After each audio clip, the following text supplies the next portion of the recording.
I'm the chair of the commission, and for those who are unfamiliar with the commission, we've been around for 21 years. We were formed in May of 1998, and we are thrilled to welcome everyone here to this beautiful, great hall of flags at the State House. The commission exists to advance opportunities for women and girls and those who identify as gender identifying here in the Commonwealth by promoting all areas of life, rights and opportunities, providing effective voice, and we stand for fundamental freedoms and fundamental rights for women in the Commonwealth.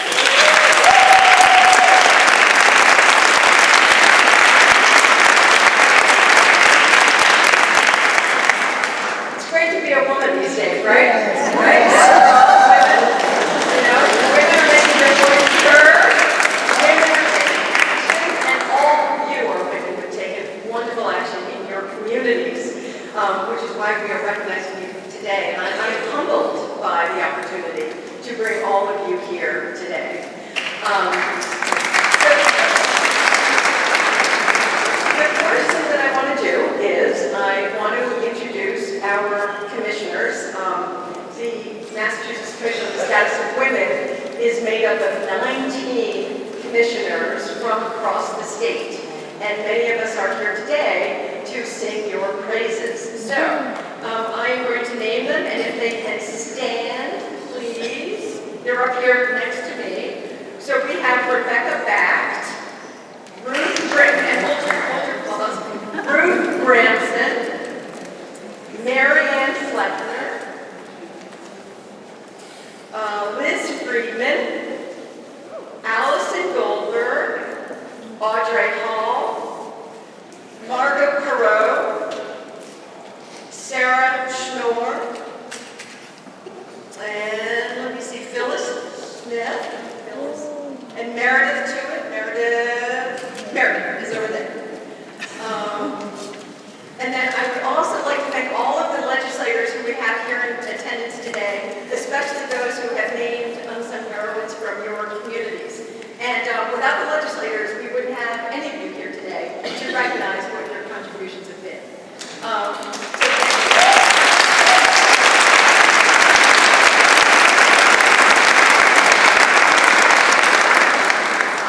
I also want to say we wouldn't be able to produce our celebration without the contributions of people who donated and vendors who have supported the organization. So we want to extend our gratitude and our thanks to our financial sponsors, Eastern Bank, Tufts Health Plan, Boston Arts Academy, Wilmer Hale, and then also our in-kind donors, Carrie Goodwin Photography, Emerald Productions, Quinlan Wasserman, Whole Foods Market, and Narrow Bread. Thank you very much.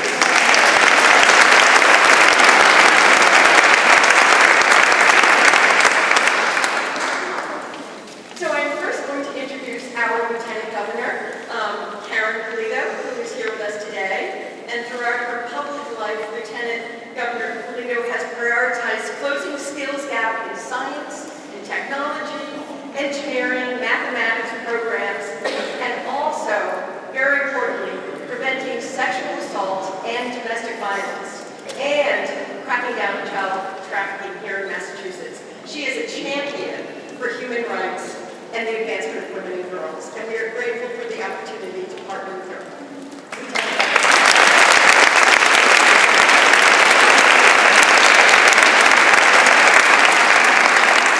Always a very special event for all of us here at the State House and for all of us here in the Commonwealth. And it seems every year, is there 21st year? 21st year. It's packed. It's always packed for this event here at the State House. So welcome. If it's your first time being here, some of you have traveled from further places than others here from our Commonwealth. I see you here in the front with a woman who's being recognized for Greenfield. And I know my hometown of Shrewsbury is represented here today as well. And I just want to first of all say congratulations and thank you to the Commission for continuing to reach across our Commonwealth to highlight and spotlight the great work that you do. Now, having said that, there are many ways that you can define the word community. One of the ways that I think about community is what's represented here in this room. If you look up, you will see flags, and on each flag is the emblem of a municipality. And you can think about communities of this Commonwealth from that point of view, as a municipality, the geographic boundaries of a place where you may reside, where you may work, where you're raising your family, where you have a connection to. And we have 351 of these places. I've had the great honor to have visited every single one and to meet the people who get up every day in that place, either elected or appointed or work for your town hall or your city hall, to make decisions about the quality of life in each of those communities. You know, what makes a strong community? We know that great schools for everyone, every child in this Commonwealth must have access to great schools. Good jobs and opportunities for people to work at, to be able to have a self-sufficient life in this Commonwealth. And of course, a safe and healthy place to live, make a strong community. And as I think about this coming together, though, you might have your own definition of your community.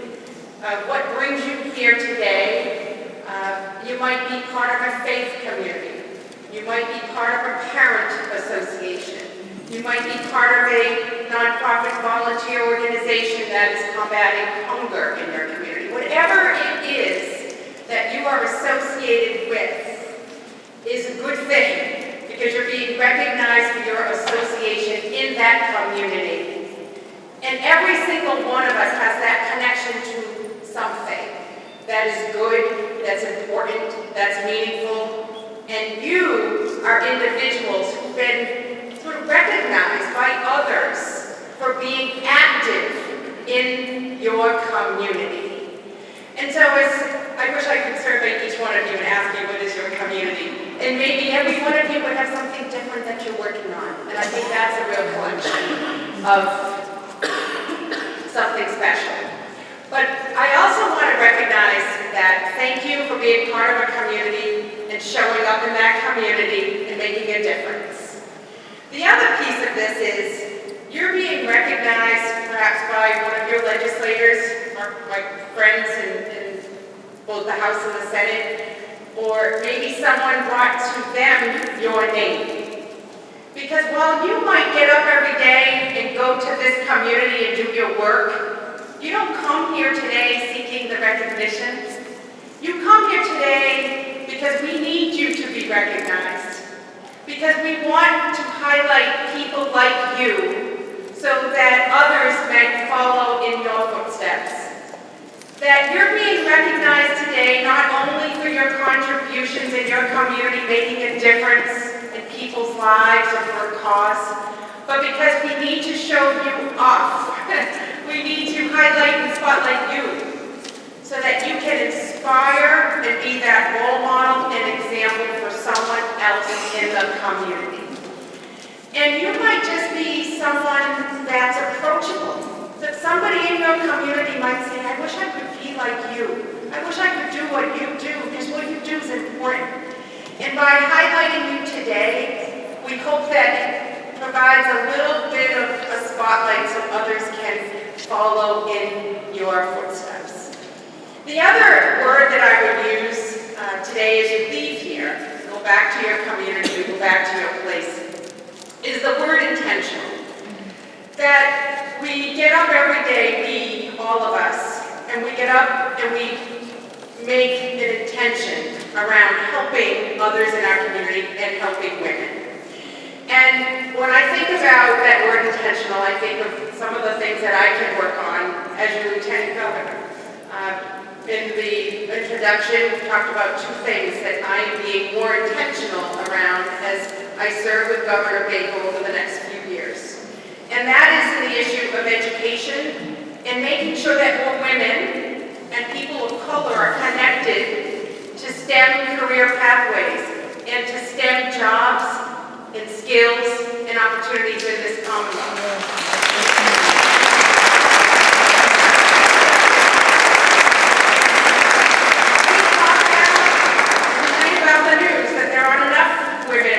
Connected to these careers.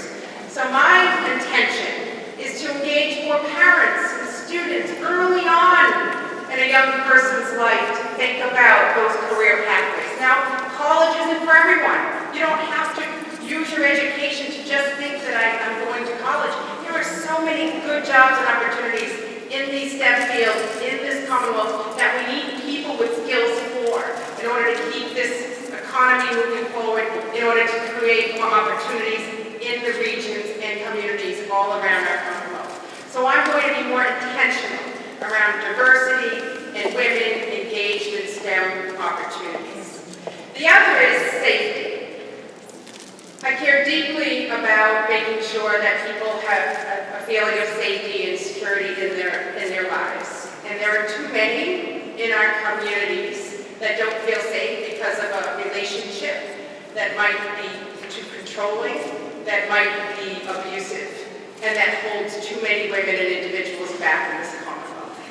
And as part of the chair of the Committee on Sexual Assault and Domestic Violence, a commission that Governor Baker reorganized and has been elevated to the executive office level, we launched a public awareness campaign recently, and it's called Respectfully.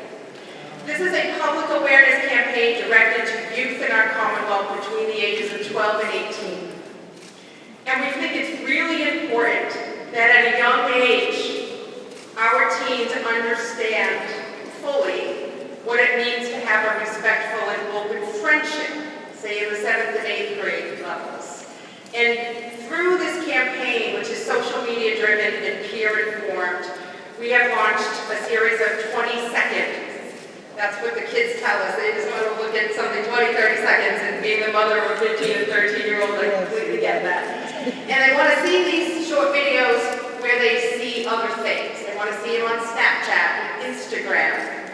And so we have this campaign launch called Respectfully. It starts with us.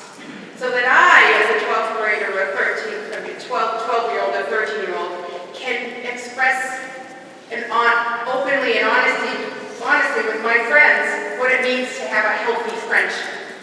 And then of course we have the campaign continuing in high school, so that then romantic relationships, when those start, there's a context, and there's an understanding of what's healthy and what's not.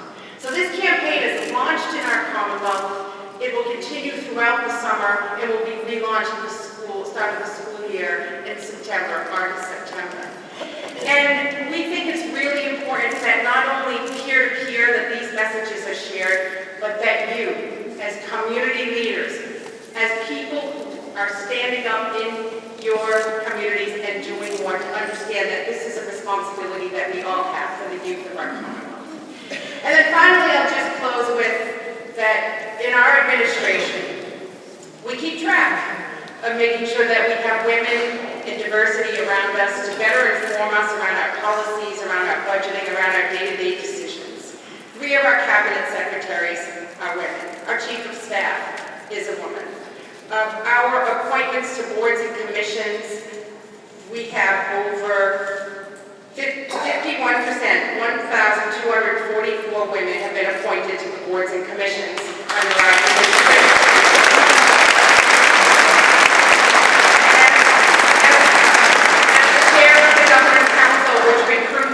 Individuals to serve in our courts, 46% of our appointments, women. So let's spotlight you, let's thank you, let's continue to do our work with an intentional spirit around helping others have a good, healthy, safe life in Massachusetts filled with opportunity. And I think when we come here together, I think collectively we make a statement that we care about this. And I just want to say finally, thank you for all those who have nominated you.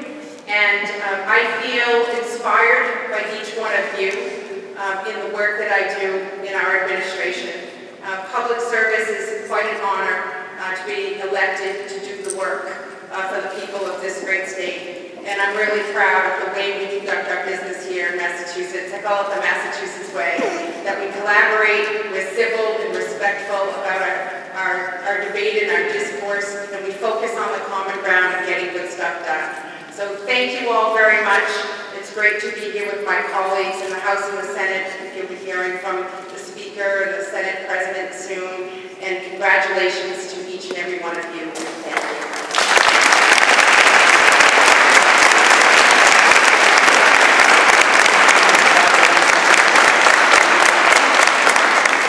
Thank you so much. Right now I do want to just give the opportunity to welcome a couple more of our commissioners who are here. Janelle Clark, Susan Sagat, our Commissioner Emerita, and also Maria Cupola. Thank you for joining us.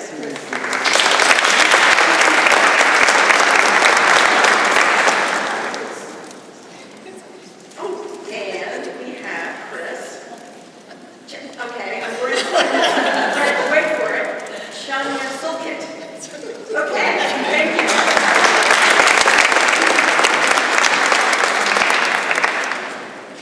Another Commissioner America. So we do want to give the opportunity to allow our appointing authorities to speak. I'm just looking to see whether we have the Speaker of the House or the Speaker of the Town or the Senate President with us yet. No. And not seeing them, what I would like to do is introduce the co-chair of the Caucus of Women Legislatures, Representative Liz Malia, who is here with us today. And she is, as I said, one of the co-chairs of the Caucus of Women Legislatures. She represents the 11th Suffolk District and has since 1998, which is parts of JP, Rosendale, Dorchester, and Roxbury. Representative Malia has worked in human services, healthcare, community organizing, labor advocacy, all kinds of wonderful things. In the mid-'80s, she founded the Bay State Gay and Lesbian Democrats. She helps to fight for LGBT rights, and it is Pride Month, and I want to thank her for that work. Thank you so much. She is currently the Assistant Vice Chair of the House Committee on Ways and Means, and is also in the Joint Committee on Ways and Means, and the Committee on Labor and Workforce Development. Malia, thank you very much for being here.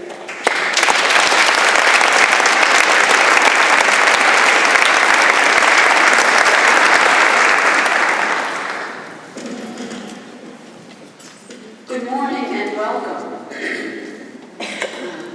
As House Chair of the Mass Caucus of Women Legislators, I'm here today formally to welcome you all to the People's House.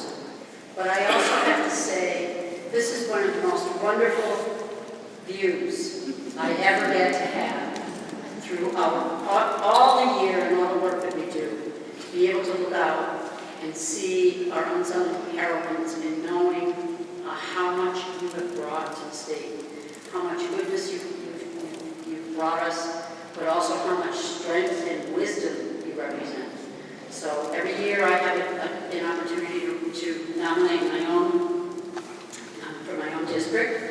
So again, one of the most incredible experiences that I get to have is to come here every year and see, not only get a chance to elevate someone who is in my district that I know that does a tremendous amount of work, but it also gives me an opportunity to understand how much incredible work and strength there is represented in this room, and to think about this, spread out across the state of Massachusetts, what you did in terms of your volunteerism, in terms of your skills, in terms of your knowledge, is really overwhelming. And it's something that I think, as time goes on, I'm hoping we don't have to single out a special day for unsung heroines.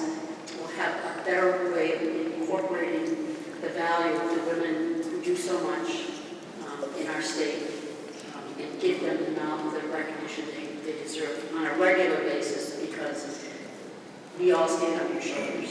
Thank you. And again,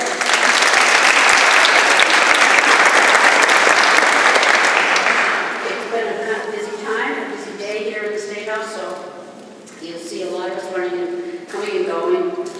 But I want to just say thank you to the Mass Commission on the Status of Women, which the legislature created in 1998 for your powerful work to advance women of the Commonwealth to equality and equity in all areas of life. We appreciate your collaborative work. We need you, and we're very, very grateful.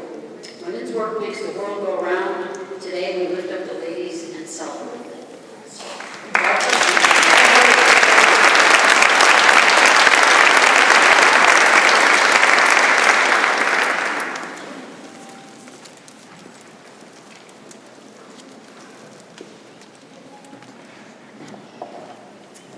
Okay, and I believe that we are going to, I'm still just looking to make sure, see if we have any more of our appointing authorities. Okay, very good. Senate President just welcome. Okay, perfect. I want to introduce the Senate President then, who has just joined us, Karen Polito, and she's...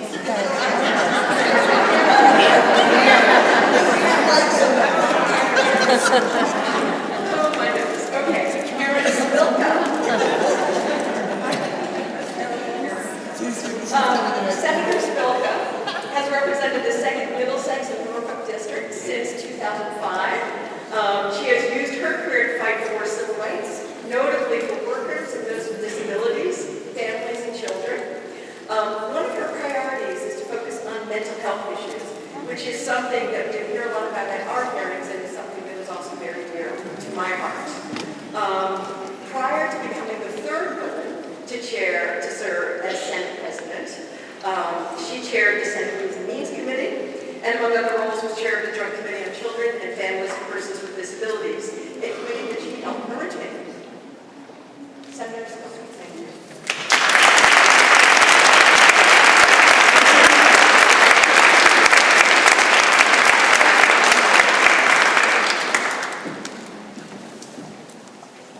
Good afternoon.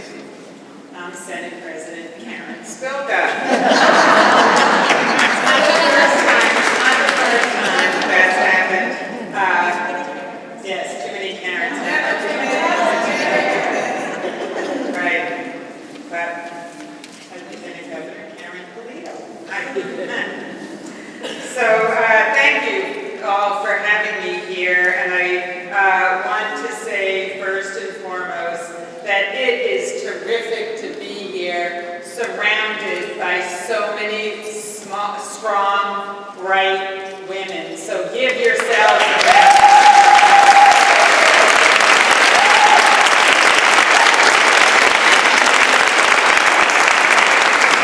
It's great. It's great. This is always a fabulous event. I'd like to thank the Mass Commission on the Status of Women for organizing this long-standing event in the State House.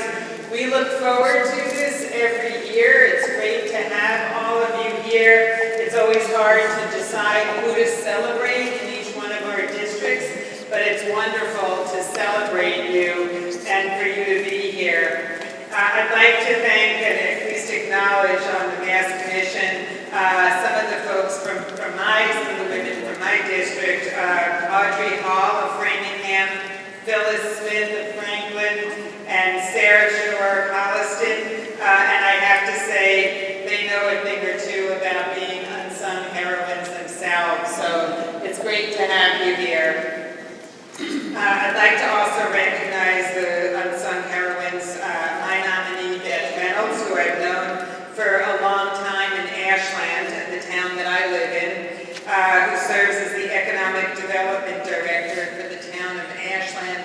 And I highlight Beth, and I hope I'm not embarrassing you, Beth, but it's very, all the work that you do in each one of your fields, you go about it, you work hard, and you just do it. You don't ask for pats on the back, you don't ask for congratulations, but you make such an incredible positive difference in the community that you live in and the surrounding communities. That's why this event is so terrific. And Beth is similar, maybe doing different specific tasks and duties, but just like each and every one of you here, Beth has advanced economic growth through advocacy, collaboration, and education, and providing and finding, which sometimes is not always easy, resources for Ashland businesses and stakeholders. She's been an outstanding voice for the business community in Ashland and for the residents of Ashland, has really made some unique advances in Ashland to help us build our community in our town. So it was great to be able to nominate her for the well-deserved Unsung Heroine Award. And I hear that from all the other legislators, from all the other work, and I have to say, in talking to the other legislators, the one thing that's always so nice for me, when they talk about whoever it is that they have nominated, they can't help but smile. So it's just a really nice event, and it's a really nice thing. I'd also like to commend for my district Reverend Victoria Guest of Natick, Ellie Torelli of Ashland, and Maria Barry of Framingham, and especially all of you 134 unsung heroines. It's tremendous. Yes.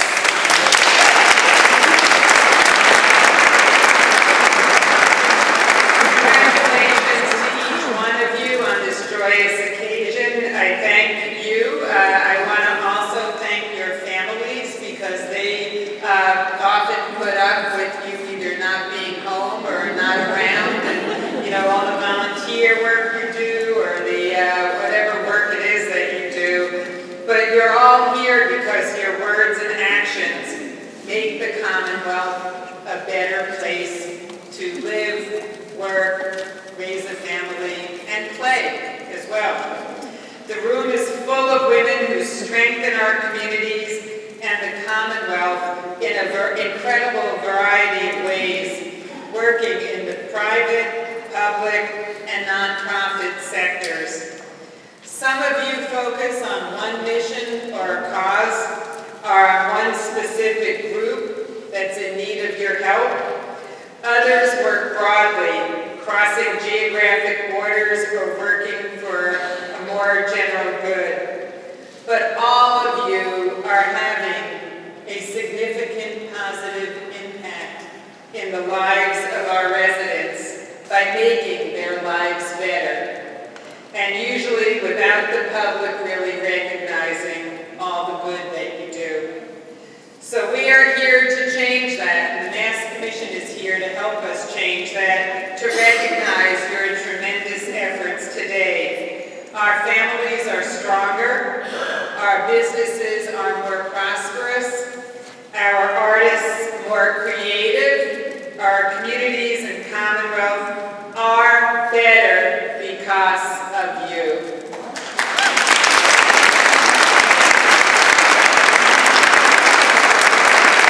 So thank you again, and congratulations to each and every one of you.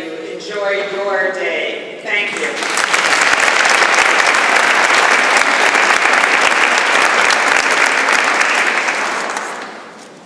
Thank you. So we have one more person that we want to introduce, and that would be our Speaker of the House, Robert DeLeo. I am happy to introduce Speaker DeLeo. He has been in the House since 1991, representing Winthrop and Revere, and he has been Speaker since 2009. And since that time, we are thrilled to see that he has put more women into leadership positions than any other speaker before him.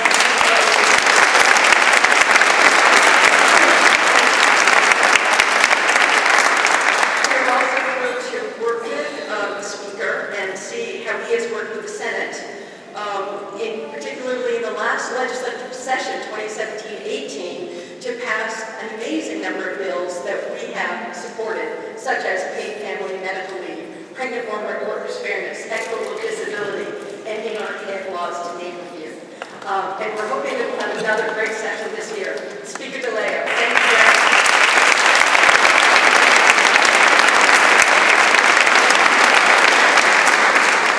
Good afternoon, and thank you so much for that extremely kind introduction.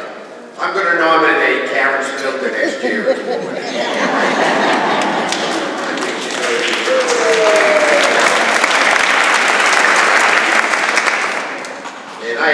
like to maybe introduce a lot of the elected officials here and at least the House and Senate members, but I think that's probably an impossible task. When I try to get them to come to a meeting, they can't show up because they got other commitments. For you, they're here. I don't know what that tells me.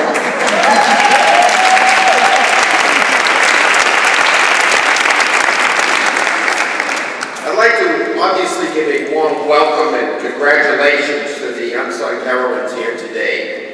Welcome to the State House. This day is about you, and I'm thrilled to be here to honor each and every one of you. It's wonderful to see so many friends here today, especially, again, all of my colleagues. Thank you to the Massachusetts Commission on the Status of Women for hosting this event. It is one that I look forward to every year. I also want you to know that this commission, by the way, works on not just a one-year event such as this, but we're in constant contact throughout the year in terms of making sure that women's issues are brought to the forefront of the legislative agenda. I also just noticed another famous woman here who I'd like to recognize, and that is our great Lieutenant Governor, Karen Pallese.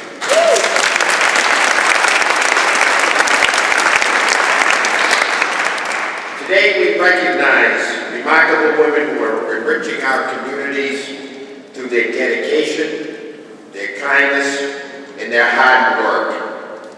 Each of you has worked tirelessly to improve the lives of those around you without recognition or fanfare.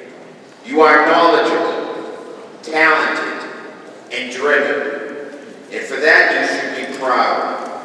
Your efforts make this Commonwealth a better place to work, live, and raise a family. And for that, I thank you.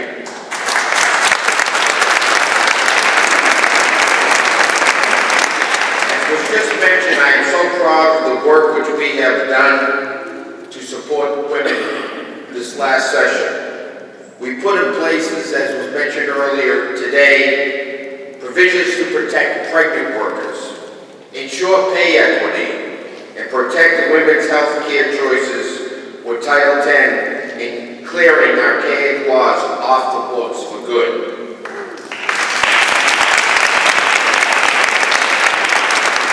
I'm also pleased to be joined by some of the honorees here today from my district.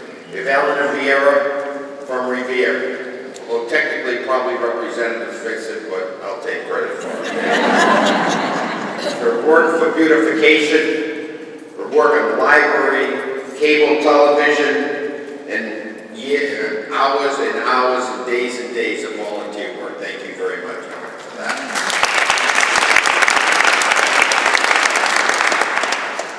And I'd like to also congratulate, from my hometown of Winthrop, Donna Segretti Riley.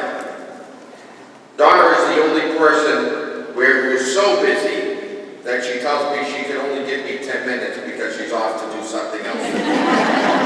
Most people want some time to talk to the speaker on issue. Donna's too busy for me. But she's quite a lady. She's been quite a lady for many, many a year. She earned a master's degree in social work, and she worked for many years at the Malden schools. A frequent volunteer, which I can attest to. Donna has helped to get residents to participate in the Mass General Hospital Community Health Assessment and longtime volunteer for Sons of Italy. And Daughters of Italy, by the way, I should say. She served as a member of the school committee and the Airport Hazards Committee. She also spearheaded an effort to honor Vietnam veterans at our local high school. Thank you, Donna, for your 50 years you have dedicated to our community. We are lucky to have you to advocate for us. Thank you very much.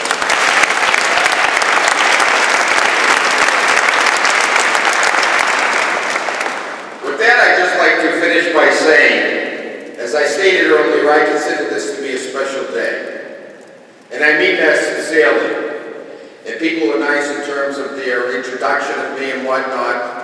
But I think what's most important, I think we owe each and every one of you, today's honorees, a sincere thank you. A sincere thank you because each and every day, as I had stated earlier, without much fanfare, probably being in the local paper. You make your particular communities and our Commonwealth as a whole a better place to live. And for that, I sincerely want to thank each and every one of you, and I hope that you enjoy your day this afternoon here at the State House. Thank you all, and congratulations.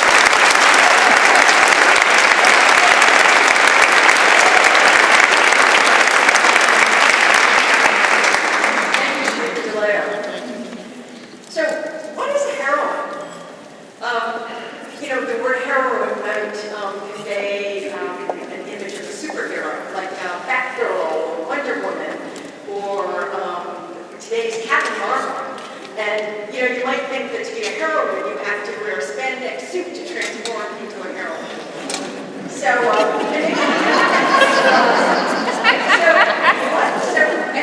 What is it that our unsung heroines have become these superheroes? It is a mission. All of you have a mission. And they're different missions. Some of you have been on paths to help addicts who are on the path to recovery.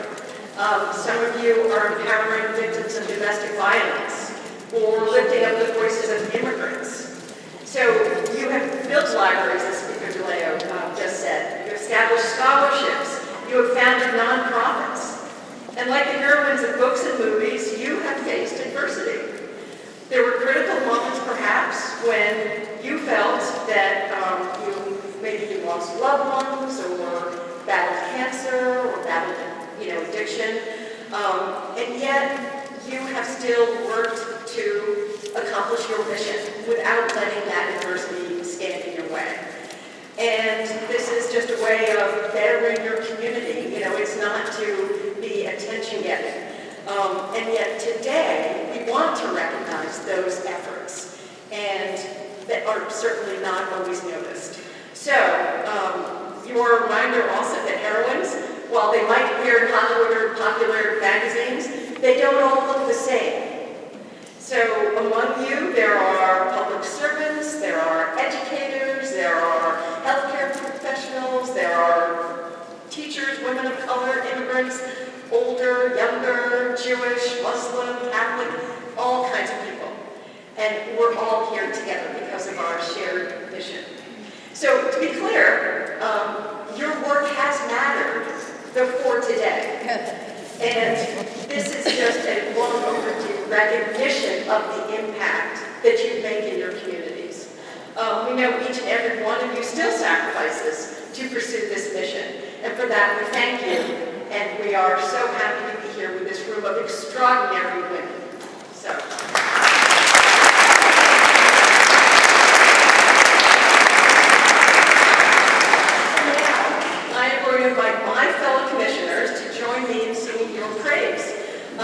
We ask that everyone try to hold your applause until the very end. I know that can be hard, but there are 134 of you, and we are going to say everybody's name and read a little bit about you. And so please try to hold your applause until we are at the end of that. So, here we go. I am going to begin with Gwen Agna from Northampton. And Gwen, you can stand. Gwen is the longtime, much-loved principal of Jackson Street School in Northampton, Massachusetts. She brings social justice into her work on a daily basis, providing an excellent education for her students, while ensuring that equity is at the heart of all teachings at her school.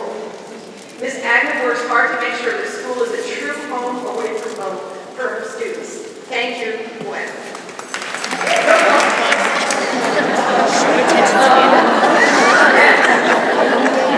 Sayud Akib from Malden.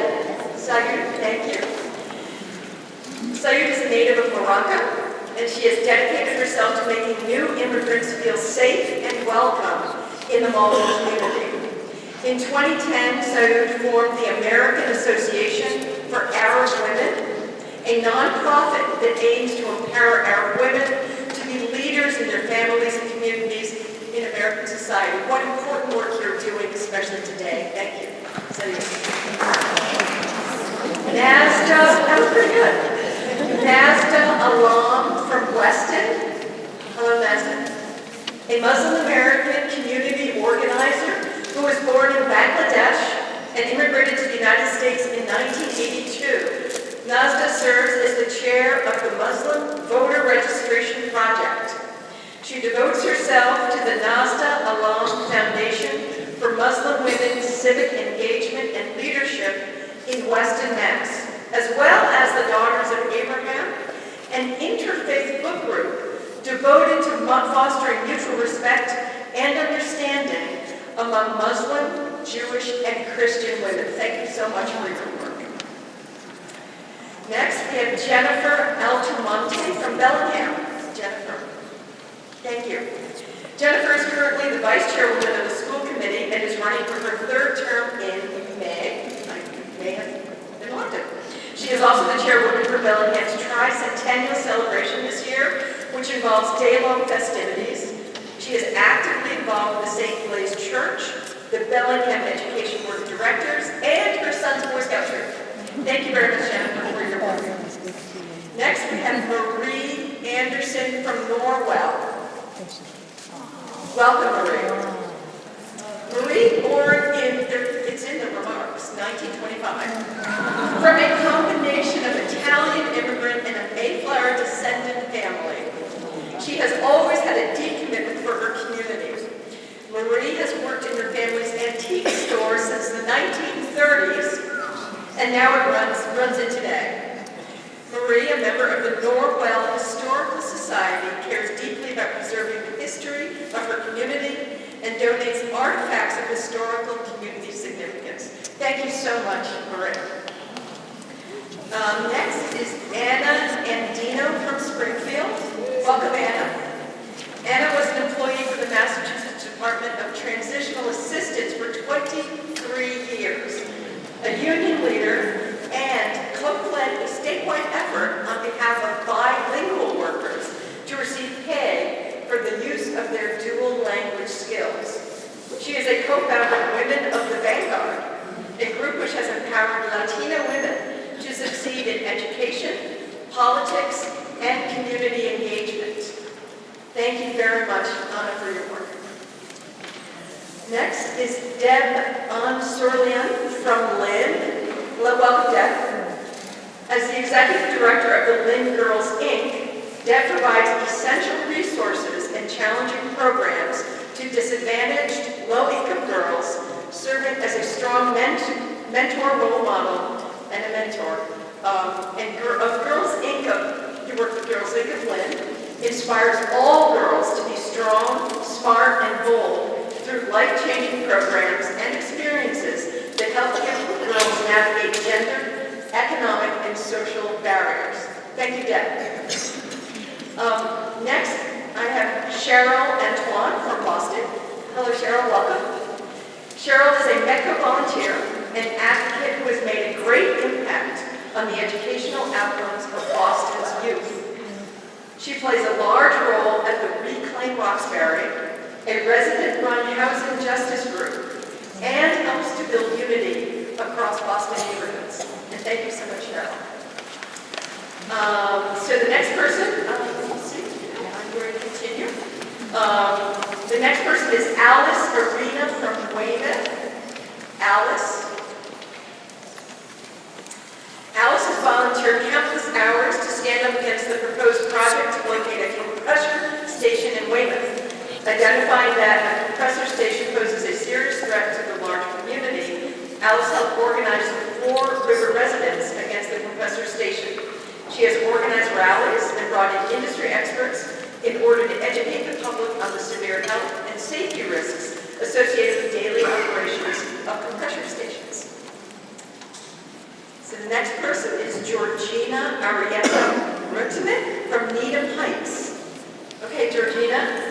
She plays an active role in Needham civic culture and uses her photography to draw people's attention to often unheard stories and voices. She has organized weekly vigils on the Needham Town Common to draw attention to the children who've been forcibly separated from their parents who are seeking asylum. I have read about that in the Boston Globe. Thank you, Georgina, for that work. Next, we have Kate Auspitz of Somerville. Kate, there you are, Kate. Kate is the Issues Director for Congressman Michael Capuano with responsibility for a wide range of policy matters. She's also devoted herself to immigration casework, oftentimes pro bono, involving health emergencies, family unification, visa issues, and more. During the 2 decades prior to her congressional work, Kate served in pivotal roles under 2 Somerville mayors, helping create family-friendly labor practices, fostering greater female participation, and the hiring of Portuguese and Creole-speaking police officers to serve a growing immigrant population. Thank you, Kate. And the last person I'm introducing is today Elaine Baker from Dorchester. Thank you. So whether she's volunteering with homeless at the Pine Street Inn, cooking meals for victims of domestic violence through the Community Cooks program, or teaching life skills training to middle and high school students, today is always engaging in her community. As a yoga instructor, she also offers free yoga classes for children, promoting a physically and mentally healthy lifestyle. Thank you for your work. And now I'm going to introduce Rebecca Back, my fellow commissioner, who will take over. Good afternoon and congratulations to all Unsung Heroines. The first person I'm going to recognize is Norma Jean Barber from Taunton. Norma Jean has served Girls Inc. for over 32 years in different capacities, ranging from volunteer to board member to president. She retired from Taunton Public Schools after serving as a paraprofessional for 20 years. She has served as the president of the Taunton Literacy Council, the president of We Are Seniors, and a board member of Kansas Hair Tabbies, among many other roles. Thank you so much. Next is Maria Berry from Framingham. Maria has been a longtime advocate for the Framingham Public Library as an elected member of the Board of Trustees, a board member of the Friends of the Framingham Library, and a volunteer for Literacy Unlimited. Maria has put in countless volunteer hours for these organizations that provide vital leadership and services for the library. Thank you and congratulations. Next is Deborah Bierce from South Dartmouth. Thank you, Deborah. Deborah has devoted her time and energy to volunteering and fundraising for a variety of organizations in Cape Cod, including Veterans Inc., the Mighty Neon 5K to fight pediatric cancer, the Wounded Warfighters, and Terry Brennan's Jimmy Fund Drive. Debbie has also had her students in the Barnstable Public Schools write letters to our troops who have been wounded in battle and are recovering at the Walter Reed Military Hospital. Thank you. Next, Darlene Belleville from Millbury. Darlene has played an active role in the YWCA, Central Massachusetts' early education and care program for the past 35 years. She now serves as the YWCA Director of Children's Services, where she oversees multiple programs in Westboro, Worcester, and Leicester. Darlene is deeply committed to the YWCA mission of eliminating racism and empowering women. Thank you so much for your work. Next, we have Mary Beth Bergeron from Longmeadow. Thank you, Mary Beth. Mary Beth is the originator of Food for the Souls, which provides 2 meals per person every weekend for low-income seniors. She has also been a strong advocate for the seniors in the town of Longmeadow, spearheading the change for a new senior center and coordinating many events through her church. Thank you and congratulations. Sue Bale or Beal from Northeastern. Thank you, Sue. Sue has been an outreach coordinator at the Orleans Senior Center for almost 19 years. She ensures that her seniors receive outstanding wraparound support by working with organizations such as the Health Connector for assistance.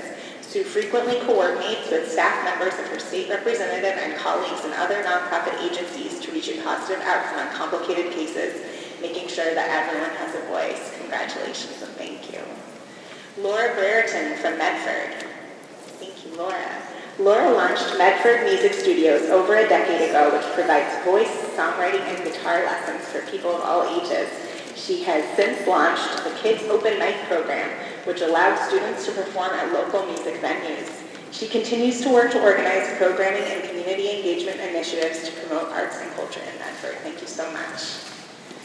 Janet Brings from Marblehead. I don't see Janet.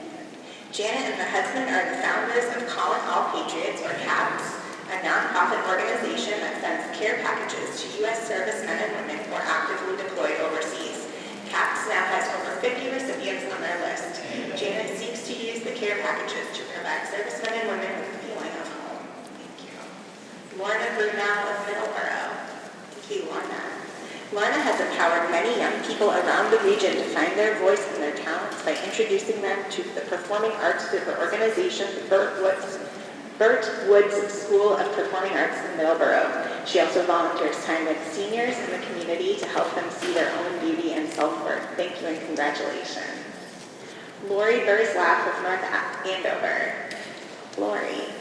Lori started serving in education on the PTO and then the North Andover School Committee, where she was a strong proponent of the RAISE campaign, bringing the values of respect, achievement, inclusion, service, and empathy to all students in the district.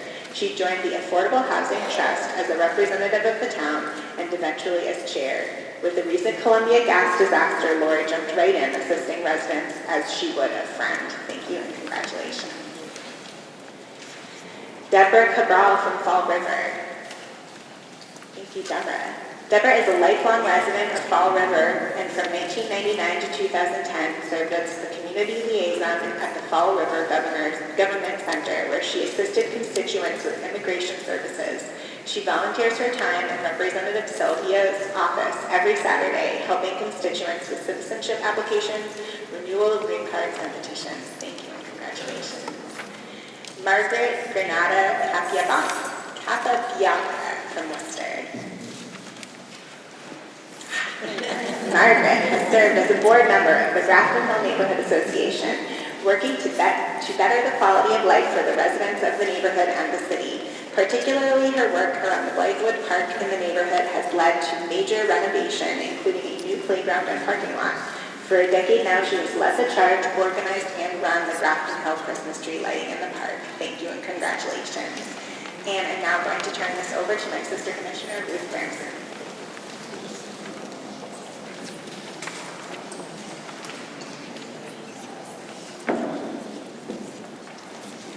Thank you. It is such an honor to be here and to honor all of our wonderful unsung heroines. I have the pleasure of introducing 8 of them. The first is Elizabeth Carey of Tewksbury, right here in the front. Liz has lived in Tewksbury for her entire life and served as a Tewksbury town clerk for 27 years, during which she embodied what it means to be a great public servant. Her friendliness and positivity made Tewksbury a better place to live. We thank you very much for your service. The next honoree is Michelle Carson from Melrose. Michelle back there. Michelle is member of the Melrose High School Site Council, the PTO, that's from the old days, and also serves on the board of the Melrose Youth Ballet. She's the driving force behind Grad Night, an event just as popular among students as the prom. Michelle also supports educators giving up her own time to offer chair massages to teachers. Oh, that sounds great. She volunteers with the Melrose Veterans Memory Project to deliver holiday packages to our veterans. Thank you so much, Michelle. Deborah Saccarini, I hope I didn't murder that. She's from Charleston. I don't see her. Well, she does a wonderful job working with, where are you? Do you see her? No. Well, I'm going to talk about her because she lost her husband of 34 years in a motorcycle accident. This led her to create and become the president of the Worcester County Motorcycle Survivors Fund. This led to fundraising events to provide financial assistance to people and their families who have been injured or killed while riding a motorcycle. It's distributed, the motorcycles are everywhere, car stickers that we see across the Commonwealth. And she also serves as the Director of Assessment for the town of Charlton. Our next honoree is Donna Suzanne from Lanesboro. Donna is the Director of Community Development. Donna. I don't see Donna. She's Director of Community Development for the town of Adams and has spearheaded economic development projects, including the construction of a platform for the Adams terminus of the Berkshire Scenic Railway Museum's Valley Service and the renovation of the Adams Visitor Center parking lot. She has twice served as the interim town administrator and has greatly improved the town of Adams while serving in this role. Thank you, Donna. Karen Chen from Cambridge. Hi, Karen. Since 2013, Karen has served as the Executive Director of the Chinese Progressive Association, a grassroots community-based organization that works for full equality and empowerment of the Chinese community in Greater Boston and beyond. In her role, she helped organize electronic manufacturer workers to fight for fair severance and job retraining, and led campaigns to fight for tenants facing displacement and rising rents. We thank you for your service. Kerry Cormack of West Newbury. Kerry is the Director of Dina's House, a safe place for women in need in the town of Haverhill. She has served over 120 women and children in just the last year, which is totally amazing. Kerry is committed to collaboration among Haverhill's nonprofits and to pursue diverse funding opportunities for the organization.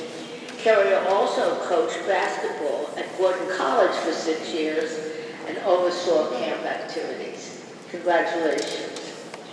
Cheryl Clapton of Springfield. Cheryl has served the Springfield Police Department for nearly 40 years. She rose up the ranks of the police department and became the department's first female deputy chief in 2017. She has served as commander of the city's C3 policing program, is a proud native of Springfield, and has done an outstanding job serving and protecting the city. Congratulations, Cheryl.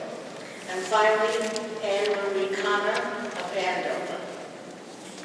During the 2018 gas explosions, which we all remember so sadly, Anne Marie worked endlessly with community members that were impacted by the disaster, ensuring that their core needs were met.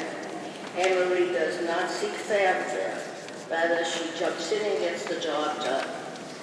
She is passionate about community involvement and serves as the director of the Andover Elder Services, as a board member of the YWCA of Greater Newburyport, and also of Elder Services of the Merrimack. Thank you so much for your service, Anne Marie. Our next commissioner, Janelle Clark. Thank you so much, Ruth. Good afternoon, everyone, and congratulations to all of the heroines here with us this afternoon. Teresa Cooper Gordon of Holyoke. Hi, Teresa. Congratulations. So for more than 20 years, Teresa has used her experience in human services and education to help youth, not only in her community, but in the surrounding communities. She currently serves as chair of the Holyoke Housing Authority and Genuine Culture, an organization created by her and her son, which teaches intergenerational connectedness through hip-hop. Congratulations, Teresa. Whoop, whoop. Next we have Kanisha Coy of Fitchburg.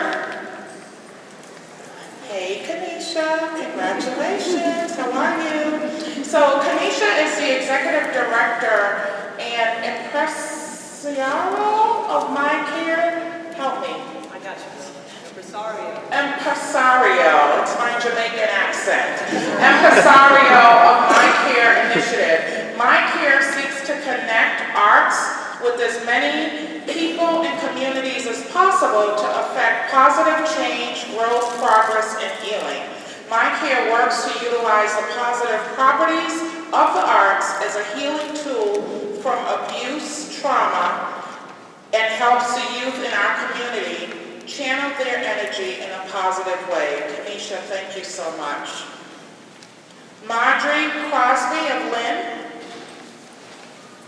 Marjorie is not here, but we will certainly share. Marjorie serves and volunteers on local boards like Pathway, an organization that works with adults who seeks to learn or improve their English or obtain high school equivalency. I will just say, I'm not sure how many of y'all have been to Lynn lately. My goodness, has that city transformed when you think about the arts. So if you haven't been to Lynn lately, please pay it a visit.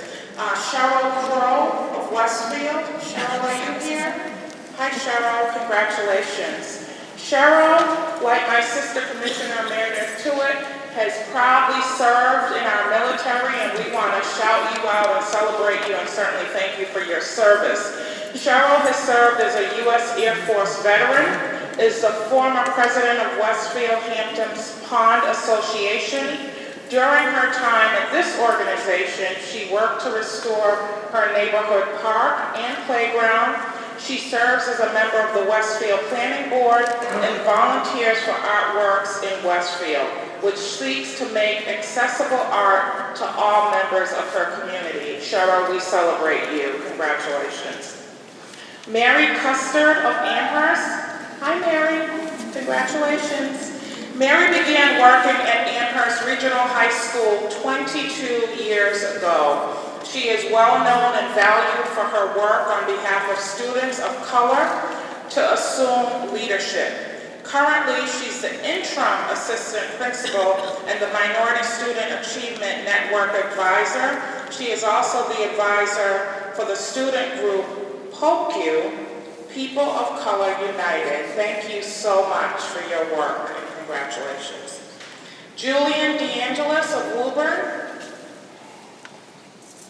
Okay, Julian's not here, but I will just say that she has served on the Reading Coalition Against Substance Abuse. Again, another important work to be doing in our society. She serves there as an outreach coordinator. Harriet Diamond of Newton. Hey, Harriet, I love your last name, Diamond. Truly a girl's best friend.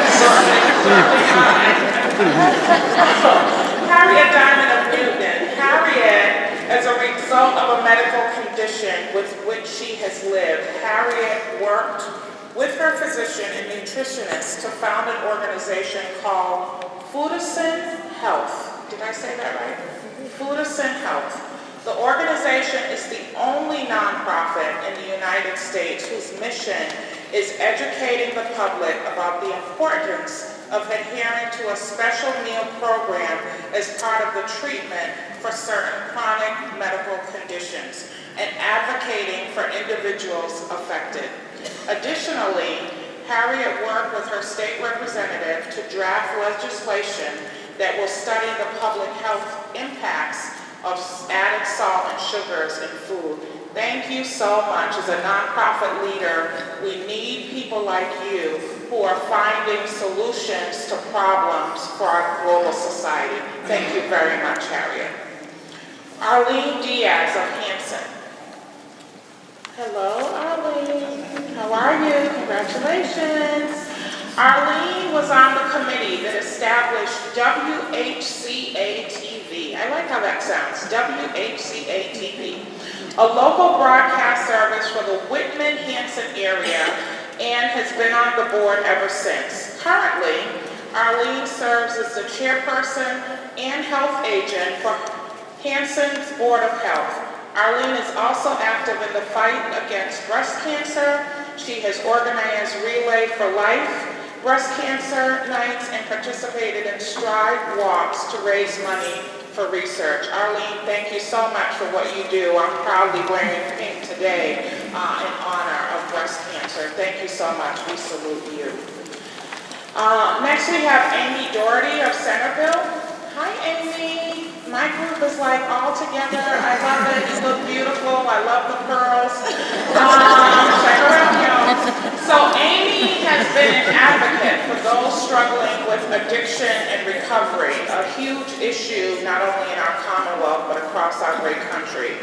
In 2010, Amy and her family began hosting an annual road race in memory of her brother.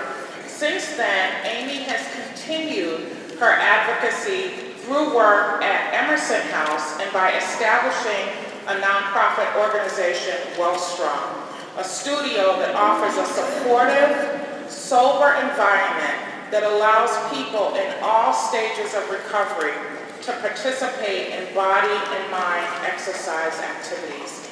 Amy, thank you so much. You are doing a vital work. Thank you. Sandy Drover of Peabody.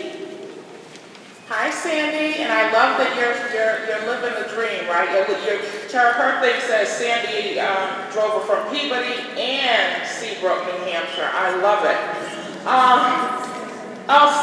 Did I miss Sarah? Oh, two of you all. You're doing it together. I'm sorry. I thought Sandy was like living in both states. We're in the Commonwealth. I guess New Hampshire kind of stuck in there. So Sandy and Sarah Grinnell is from Seabrook, New Hampshire. But I'm going to get to the reason, since we're in the Commonwealth, why we're recognizing both of you, which is phenomenal. So Sandy and Sarah have championed the Health Peabody Collaborative, an organization that works with young people in community to promote healthy living, raise awareness of the dangers of substance abuse. Again, when you think about what's going on with opiate and substance abuse, not enough of us can be leading on this work. So thank you, Sarah and Sandy. They have encouraged hundreds of Peabody students to remain above the influence. Thank you again, Sarah and Sandy. Sandy Ellis from Worcester. Hi, Sandy, congratulations. Oh, no, did I miss it? Oh, I see. The team here, do we have a fix? We have the same text. Sandy Ellis of Worcester.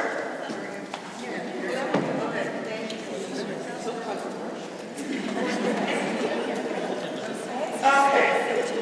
Sandy, thank you. Our apologies. So Sandra has held many roles in the Worcester community over the past 20 years, but her biggest role is that of world-class organizer. As a labor organizer and registered nurse in her own right, she has organized members of the Massachusetts Nurses Association in the struggle to keep community hospitals open, keep mental health services accessible, and for safe staffing and work conditions for nurses from all across the great Commonwealth. Sandy, we salute you, we congratulate you. There's no, I remember years ago, Beth Israel had a sign, it's the nurses, it's the nurses. It truly is the nurses, and you hail from a city that we all love, Worcester. I don't know how many of you know, you drive through Worcester, you see the hearts on all the street signs. Worcester is affectionately known for Valentine's Day, so we salute you. And last on my list is Gail Farrell from Plymouth. Gail, are you here? Okay. So I'll just say a little bit about Gail. She is a hairdresser and a proprietor of Salon Oasis in Plymouth, and we certainly congratulate her as well for being a customer. I'll now introduce my sister commissioner, one of my many faves. We were both appointed by His Excellency Governor Baker. I give you Allison Holbrook.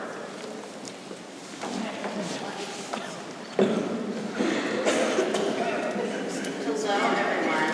I have to concur, this is one amazing view. Okay, so my name is Allison Holbrook. I've served on the commission, and this is by far the highlight. The energy is palpable, the vibe, and we're in a room with women who get stuff done. So So, without further ado, Diane Ferrari from Milton. Take off my glasses. Diane is a longtime fund coordinator for the Milton Residence Fund, who retired in November of 2018 after serving 14 years with that group. The Milton Residence Fund and its programs provide critical assistance to low-income Milton families, and they can also help with unique requests like medical needs, medicine, car repairs, and things to help keep people employed, which is a vital resource within the community, Milton and beyond. Thank you so much. Elaine Fiore from Kingston. Hello. An active public servant in Kingston, Elaine has previously served as the chair of the Sewer Commission, and in this role she's helped to oversee the early implementation of sewer treatment projects and implemented a sewer buyback program. In 2013, she was elected to the Select Board and has since secured over $3 million in grant money for expanding the wastewater treatment. And while this is incredible in itself, the fact that you are a standout in an environment that is typically represented by the other gender is an added bonus to your participation and award today. Thank you so much. Maria Fortes from New Bedford. We met earlier. I love that. It all comes together. Maria is an immigrant from Brava, Cape Verde Islands, which is off the northwest coast of Africa. West Coast, yes, west coast of Africa. And came here, surprisingly enough, to the United States to have a better life with her family and her parents. She's worked in her community for over 20 years as a preschool teacher, a social worker, a counselor, a lead organizer for social justice issues. She continually maintains a positive attitude and is a dedicated and focused organizer who wants to continue with others to work to make a difference. You already have. Thank you so much. Nancy Francis from Acushnet. Did I pronounce that correctly? Miss Nancy is not present today, but she is very active in the Acushnet Community Center, which was opened in 1997 and has run successfully for over 15 years with Nancy in charge. Anne Marie Galvin of Situate. Nice green. I think we have it. Don't sit, Anne Marie.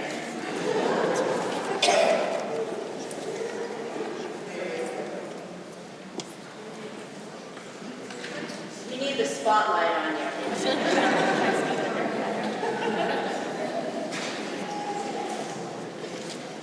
So Ms. Anne Marie, in the green dress and the sore feet from standing so long, is the Substance Abuse Prevention Coordinator for the town of Situate and is the co-founder of Situate Facts, Families, Adolescents, and Communities Together Against Substance Abuse. She is a tireless advocate in this coalition and grassroots organizer working to expand her programming and awareness for substance use disorder and recovery options. Her efforts have resulted in increased access for individuals and their families to cope and get help with recovery. She is a compassionate and driven professional that has connected every available resource within the town of Situate and the South Shore communities to support those in need of her help. Her exemplary attention to detail has resulted in numerous grants and funding opportunities. Total thumbs up on that, because how hard is that? And for the community and the families that she serves. Anne Marie is a champion for those in need and has dedicated her career to saving lives and supporting families. Thank you so much. Lynn Giancotti from Townsend, in beautiful blue today. Lynn has served as the head of Mommy's Mobile Meals for 11 years, and this organization arranges meals for community members in times of hardship. And from where I come from, that is called a mitzvah. That is such a mitzvah. Thank you.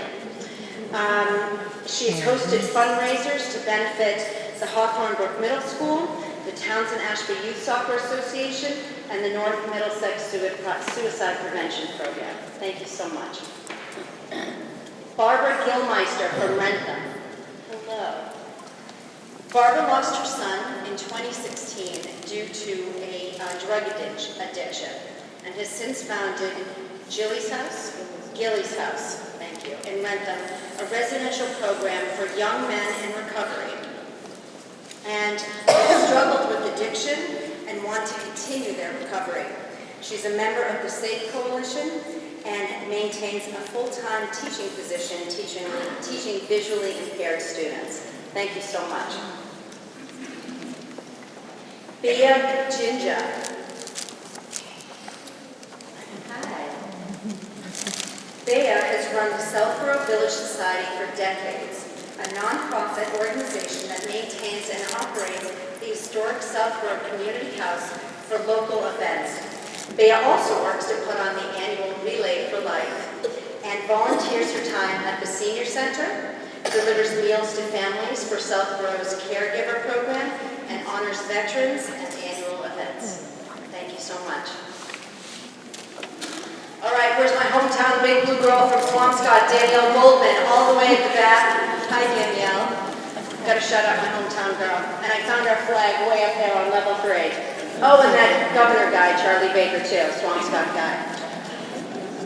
In 2018, Miss Danielle co-founded Open Avenues Foundation, OAF, a nonprofit with a mission to help others understand the lives of immigrants after seeing firsthand the plight of immigrant families at the U.S. border. OAF partners with groups such as Catholic Charities and Boston Medical Center, and as executive director of OAF, she has led Open Avenues to a very successful launch and is hard at work on the next phase of the nonprofit's growth. And I would just like to say that Danielle is a third-generation Swampscott resident who is giving her time and her efforts, and she has learned well from her dad and her grandfather. Judy Gorman from Brockton. Hi, Judy. For over 30 years, Judy has worked alongside her husband coordinating kids' road races in Brockton, Massachusetts.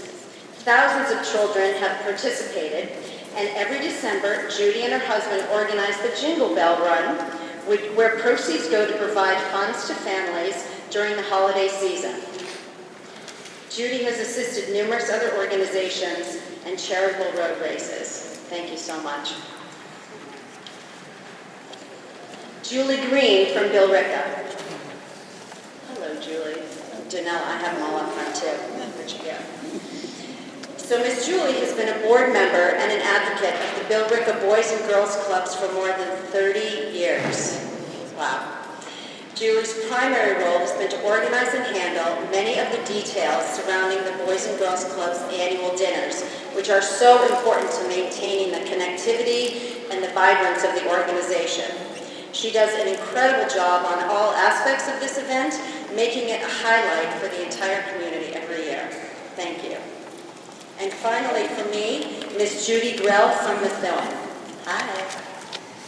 Judy has been a mentor to the youth for decades in the city of Methuen, serving as a PTO president and simultaneously serving on the city's Youth Sports Commission, focusing on the opportunity for girls to play softball, including making sure the girls' fields were in the same condition as the boys' fields. And that sounds quite equitable to me. She is currently serving as the acting president of the incredible program that she helped build from the ground up. Thank you so much. Next up is my sister commissioner, Liz Friedman.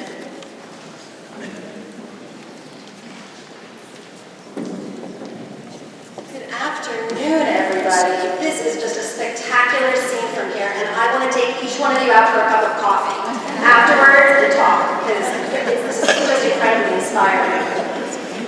So get my number afterwards. Okay. Victoria Guest from Natick. Reverend Guest has served the First Congregational Church in Natick since 1999. In addition to her role as pastor, she is the clergy coordinator of the annual community MLK service and has been a vocal advocate for sustainability. She's She's part of a leadership team for Natick is United, a town collaborative that stands up against hate and discrimination, so essential in the current climate we live in. Reverend Guest organizes vigils and services at FCC to bring greater attention to the opioid crisis. Thank you, Reverend Guest. Teresa Harmon from Plymouth. Teresa, hi. In 2013, Teresa and her husband adopted a baby born with neonatal abstinence syndrome. She began a support group for caregivers of children born substance exposed, which developed into the Moon and Back, a nonprofit dedicated to children born with in utero substance exposure and their caregivers. She currently works at Brigham and Women's Hospital as a high-risk case manager. Thank you so much for this essential work. Robin Harris of Cambridge. Robin, welcome. Robin has served as the principal of Fletcher Maynard Academy since 2000. As principal, she established the International Traveling Program, ensuring that all children, regardless of income, can travel. Often contributing her own money. Okay, how many people can say that and contribute, right? Probably everybody here, right? Your own money to the cause. Ms. Harris's teaching philosophy is grounded in developing a personal relationship with a student and their family, a philosophy which has promoted the success and well-being of your students. Thank you so much on behalf of all your students and all their families. Kathy Horn of Hyde Park. Kathy, welcome. Kathy is the founder of Keep Hyde Park Beautiful, originally established as an informal group of neighbors to address littering. Keep Hyde Park Beautiful has become an impressive organization of hands-on volunteers who regularly work to beautify the residential and commercial areas of Hyde Park. Kathy also serves as secretary on the Hyde Park Main Streets Executive Board, where she helps to support and promote new and established small businesses. Thank you so much, Kathy. Chobi Hoy of Brookline. Welcome.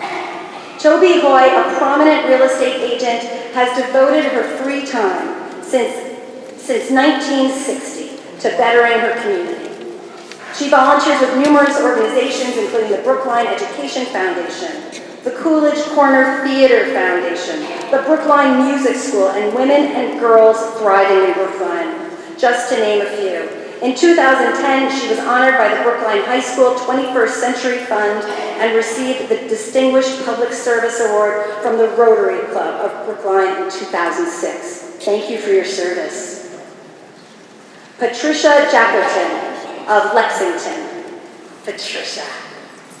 Patricia served last year as co-president of the Bridge Elementary School PTA and continues that work in a new role, this year as co-chair of the Special Education Parent Advisory Council and the Special Education PTA. She volunteers with Community Endowment of Lexington, the Association for Black Citizens of Lexington, and chairs the Lex Fund Fundraising Committee, which raises money for families who need financial assistance to send their children to preschool. Thank you so much. Anna Javier of Lawrence. Anna, welcome.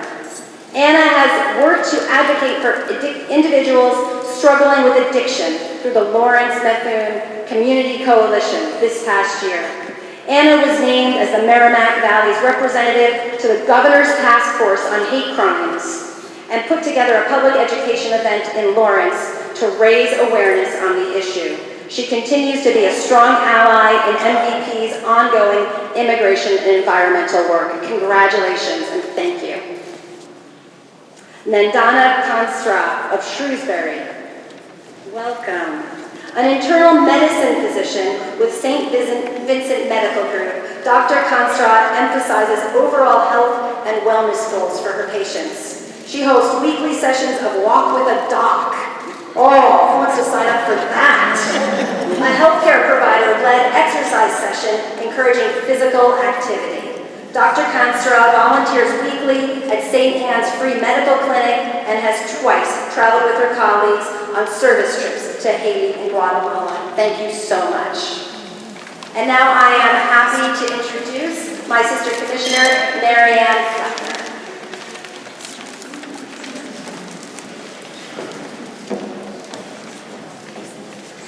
Liz. And Liz really means that. She will take you out to for coffee, and so just, Liz, you can provide your phone number, so she really means that. So the first name in my group is Emily Keene from East Bridgewater. Hi, Emily. Emily, a 2019 graduate of East Bridgewater High School, recently created a children's book on women's empowerment with her own writing and illustrations. She recreated the weight room floor platform at her school with artwork of East Bridgewater Vikings and is designing murals on the bathroom walls to depict school spirit. I bet it's a far cry from when I was in high school and it was on the bathroom walls. Congratulations, Emily. Lisa Kelly of North Grafton. Hi, Lisa. Lisa serves as the outreach coordinator at the Grafton Senior Center and is deeply committed to advocating for seniors and persons with disabilities, both in and outside of her work. Lisa also serves as an elected member of the Grafton Housing Authority. Congratulations, Lisa. Dee Cricker of Waltham. Hi, Dee. Dee co-founded the Waltham Alliance to create Housing Community Development Corporation, WATCH, in 1988, where she advocated for inclusionary zoning ordinances. Dee also helped form the Green Rose of Waltham Community Gardens and served as the board president of Community Farms Outreach as it transitioned into Waltham Fields Community Farm. I need some zucchini. She currently works with the Land Committee of the Waltham Land Trust Board in developing the Weston Greenway. Congratulations, Dee. Sandra Lane of Danvers. Hi, Sandra. Right up front. Sandy is an active member of the St. Vincent de Paul Society and is a regent of her Catholic Daughters of the America's Court and the chairperson for the State Catholic Daughters National Charities Project. She was a founding member of the Essex County Medical Technologists Association and on the Department of Public Health's Advisory Committee for revision of blood vein transfusion regulations. Wow. She has been a Kiwanian and elected town meeting member for many years and serves on multiple boards and commissions. Congratulations, Sandy. Vicki LeBlanc of Spencer. Hi, Vicki. Beautiful flowers. Vicki is a foster mom, currently with 4 foster children.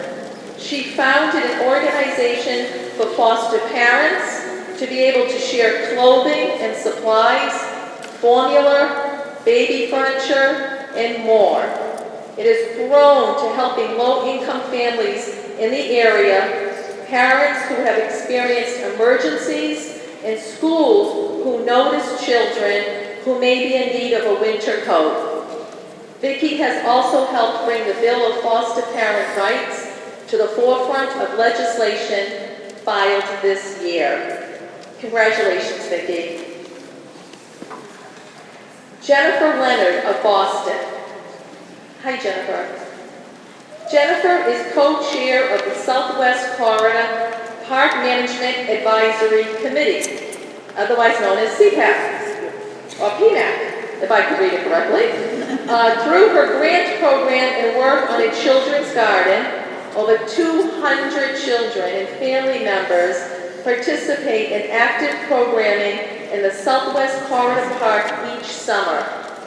Jennifer also works with the statewide School to Career Connecting Activities program,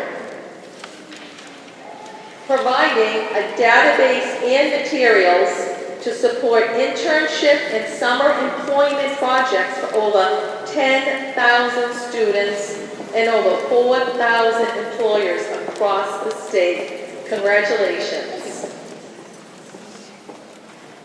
Jennifer Levine of Franklin. Hi, Jennifer. Jennifer, after returning to her community of Franklin in 2014, founded the SAFE Coalition, a regional coalition of community partners who came together to provide a pathway for support, education, treatment options, and coping mechanisms for those affected by substance use disorder. The coalition provides community conversations about substance use and prevention, support groups, a support telephone line, Narcan training, a high school peer-to-peer advisory group, a comprehensive resource manual for those suffering from the disease of addiction. Congratulations, Jennifer. And last on my list is Lorraine Linehan of South Boston. Hi, Lorraine. Lorraine is dedicated to improving the quality of life for South Boston residents, volunteering with South Boston Special Kids and Young Adults, an organization which helps children and families with developmental disabilities. She helped establish the Stephanie Upgrin Memorial Scholarship, which provides financial assistance to local youth. Outside of her community, Lorraine has done a tremendous amount of work to support families and individuals affected by breast cancer. Thank you, Lorraine. And now I'm going to introduce my sister commissioner, Audrey Hall.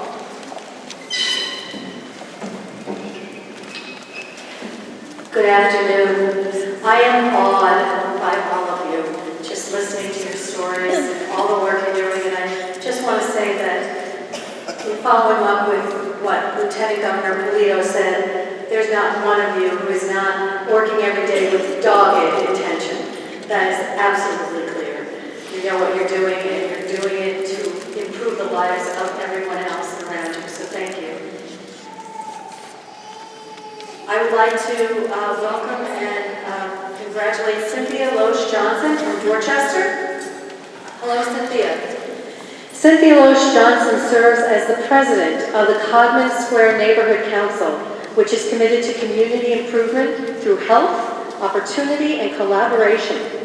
Cynthia has also committed herself to fighting back against big tobacco. She's not afraid to take on big causes, and she champions neighborhood improvements in green space and streetscape cleanliness. Thank you, Cynthia. Thank you. Dorothy McKean from Maynard. Hi, we're going to call you Dottie.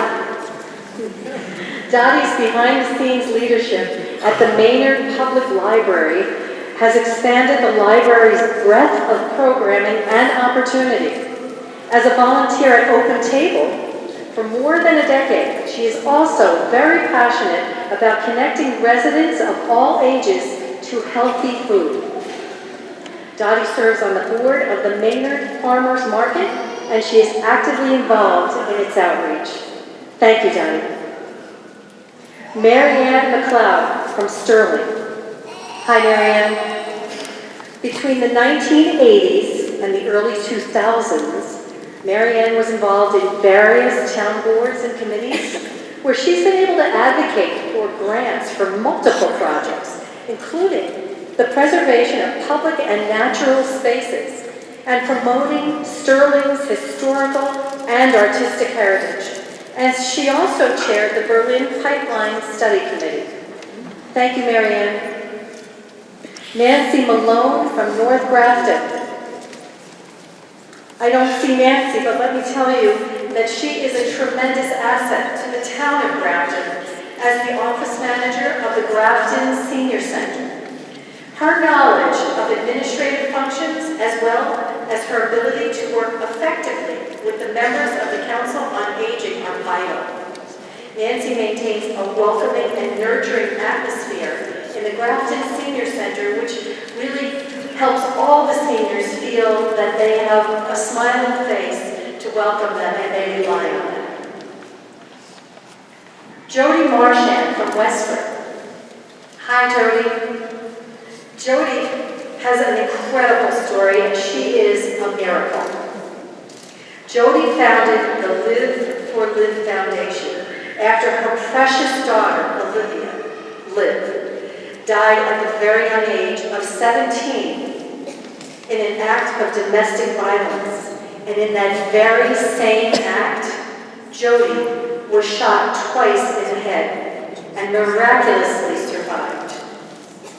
The annual Ride for Liv run, it's a Ride for Liv, Run for Liv. It benefits shelters and programs designed to help domestic violence victims, putting your personal tragedy, Jody, to work for others. Thank you so much. Teresa Marciello from Wilmington. Hi, Teresa. Terry has served as the director of the Wilmington Department of Elder Services for the past 21 years. And she has worked to provide Wilmington's senior population with social, recreational, and cultural opportunities. And she has expanded Wilmington's outreach and social services programming to provide care and guidance to homebound elders. Terry has worked to establish programming that connects seniors with school-age children as well, and we know what a valuable relationship and connection that can be. Thank you so much, Teresa. Jody Mart from Haverhill. Jody Mart. Hi, Jody. Jackie, I'm sorry. Thank you. Jackie Mart. That's probably why you didn't stand up, right? I need to get that right. So Jackie is the co-founder of Sueños Basketball, which offers young at-risk children academic and athletic support. As a member of the Executive Council of the Merrimack Valley Project, a group of faith, labor, and community leaders, Jackie has dedicated herself to taking action on economic and social justice issues as well as the opioid epidemic. So Jackie, thank you very much. Karen Martin from Boxford. Hi, Karen. Karen is an active member of her community through the North Parish Unitarian Universalist Church. Karen works tirelessly for climate justice through this organization, continually meeting with her state representative's office to lobby for climate justice and encourage passage of legislation to protect our environment. So important. Thank you so much, Karen. And now I'd like to introduce my sister Commissioner Emirata, Margot Perot.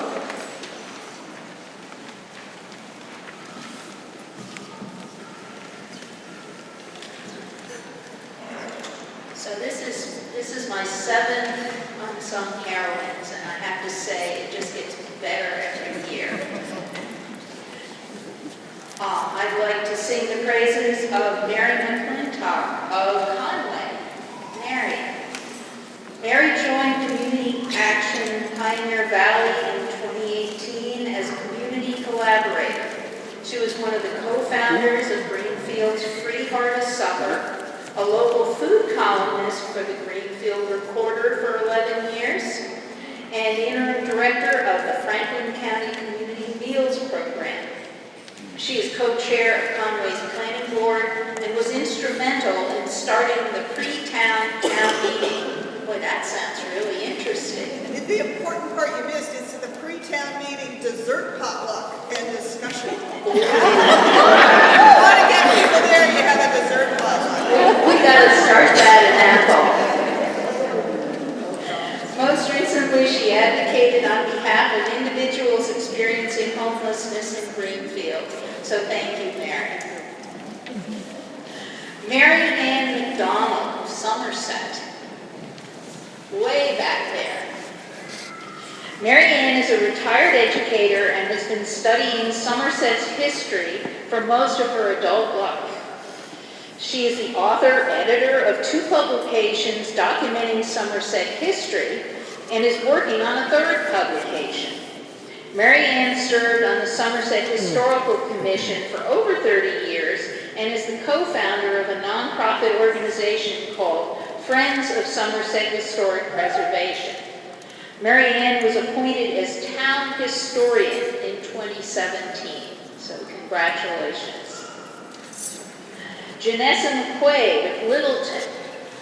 Janessa expanded her work as the part-time substance abuse outreach clinician for the Leominster Police Department to help regularly engage with the city's homeless population. With her help, the Leominster Police Department now coordinates the Combating Homelessness Committee, which gathers representatives of various social services agencies regularly to strategize how best to tackle the homelessness problem. So thank you, Janessa.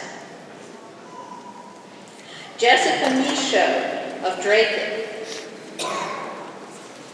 Jessica has been remarkable in her perseverance and determination to beat cancer, continue her education, and help others.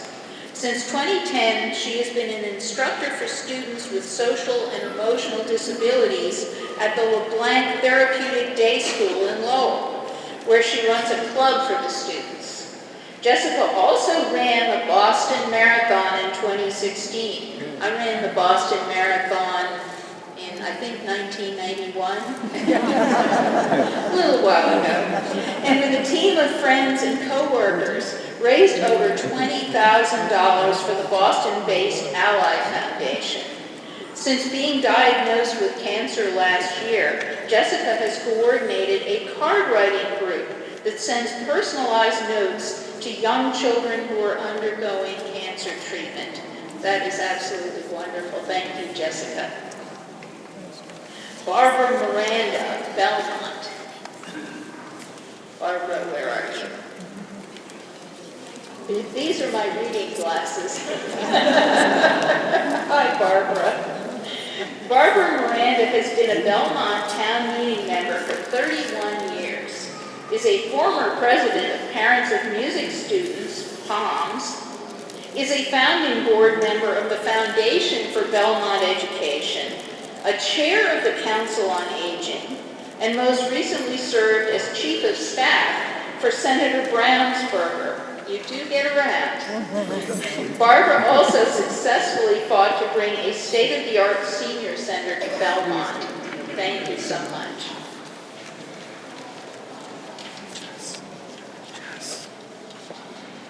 Elizabeth Mitchell of North Adams.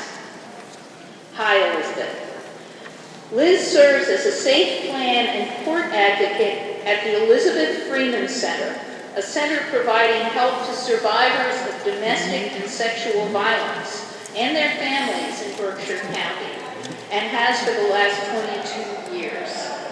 Liz provides assistance with restraining orders and talks with victims to get them the services they need to regain their lives. Thank you so much, and thank you for traveling so far. Nancy Munson of Dartmouth. There you are. Some of you who are not as old as I am, it does happen. Nancy has dedicated more than 35 years of her career to Bristol Elder Services Incorporated and currently serves as the CEO of this nonprofit organization.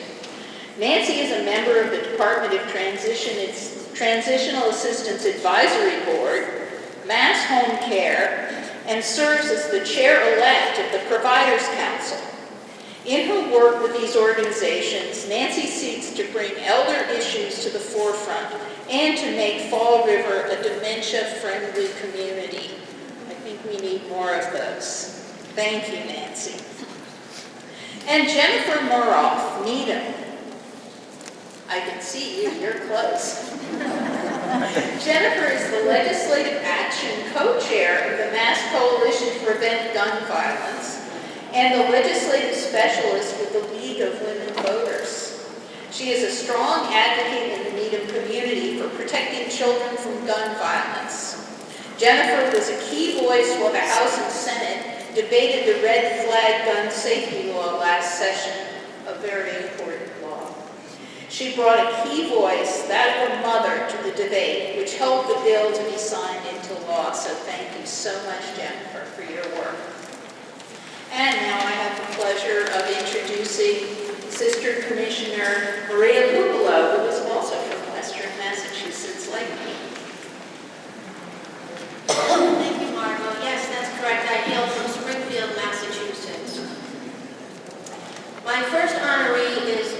Normandy. Please stand up, Lisa. From Lunenburg. Lisa has worked for the town of Lunenburg for over 30 years. Is an original member of the Lunenburg Turkey Hill Family Lions Club and currently serves as the club's president. Last year, when a grain silo collapsed and destroyed a Cherry Hill barn, Lisa and the Lions Club sprang into action. Of course you did, right? You rose to action, raising over $60,000 to help offset costs for the family and rebuild the barn. That's awesome. Every Thanksgiving, Lisa organizes the distribution of more than 120 Thanksgiving baskets to needy families. Awesome, thank you. My next honoree is Susan M. Haley of Newton. Hi, Susan. Susan is the Vice President of Community Relations at the Village Bank and is the President of the Rotary Club of Newton. She currently serves on various boards and committees of the Newton-Needham Chamber of Commerce. Susan has organized financial literacy courses at Newton's 2 high schools and directed the Village Bank's purchase of an online financial literacy program that is available to the high schools free of charge. Awesome. Thank you so much. My next honoree is Ellen Petrovich of Brockton. Thank you. Ellen is a former Brockton school teacher who has consistently given a voice to all residents in her city, including students with disabilities, residents of public housing, and domestic violence victims. Ellen was formerly chairwoman of the Governor's Commission on Women. Thank you so much. Amazing work. Next honoree is Danielle Pimenta from Maynard. Danielle, a history teacher at Framingham High School, has devoted her free time to advocating for children with dyslexia and disabilities. As a part of Decoding Dyslexia Massachusetts, she helped to successfully pass the dyslexia screening bill, which requires public schools to screen children for dyslexia. Danielle is a leader with the Maynard School Education Parents Advisory Council and is a co-founder of Maynard Welcomes You, which is committed to ensuring that all residents, including immigrants, feel welcome in Maynard. Amazing work. Thank you so much. Next, I have Jean Bates Pratt of Wayland. Jean, please step up. I hope you can hear me, Jean. Jean has been involved with her town as a distinguished member of the Wayland Codification Committee, Zoning Board of Appeals, the Zoning Bylaw Study Committee, Charter Commission, and the League of Women Voters. She has also served as clerk of the First Parish Unitarian Church and holds leadership roles in organizations such as the Next Steps program and Camp Fire. Thank you so much, Jean, for all your hard work. We appreciate it. And thank you for coming today. Appreciate that, too. Oh, you're 100 years old.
Bridge the Gap campaign to make healthcare more affordable and over. Thank you so much for all your hard work. We appreciate Just that. like to make a statement as president of WACA-TV, we have just got word that 40,000 more seniors will get health care, as a result of our work in the last 3 years.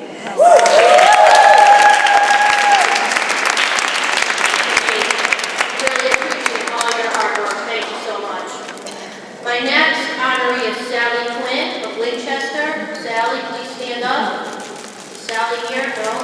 Well, I will read a little bit about her amazing accomplishments. Sally Quinn has improved the lives of generations of Winchester residents through her decades of service. She has worked behind the scenes serving our schools by volunteering on multiple parent-teacher organizations, serving for years as town meeting member, working on political campaigns, and working tirelessly for many nonprofit groups. She is currently the president of Right Lock Land Trust. Thank you so much.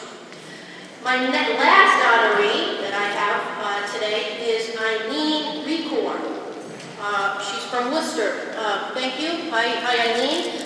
Eileen is a proud ICU registered nurse at Worcester's UMass Memorial University campus and member of the Massachusetts Nurses Association.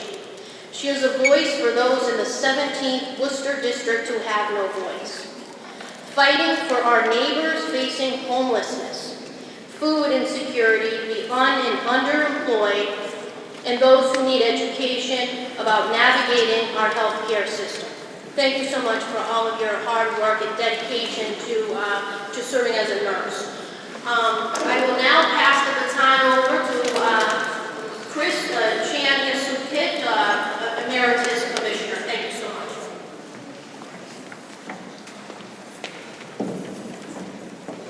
Hi. I'm so glad that Jean turned 100 and Edna had that great announcement because I want to clap like all the time. Right? That's awesome. So I'm Commissioner Emeritus Chris Chan-Yasupit. So with my last name, I apologize in advance, though I've been studying everyone's names in here. So first I want to acknowledge Donna Secretti Wiley of Winthrop. Hello. Donna has been a community volunteer in Winthrop for more than 40 years, serving with distinction on numerous committees such as the school committee and as a valued member of many local organizations.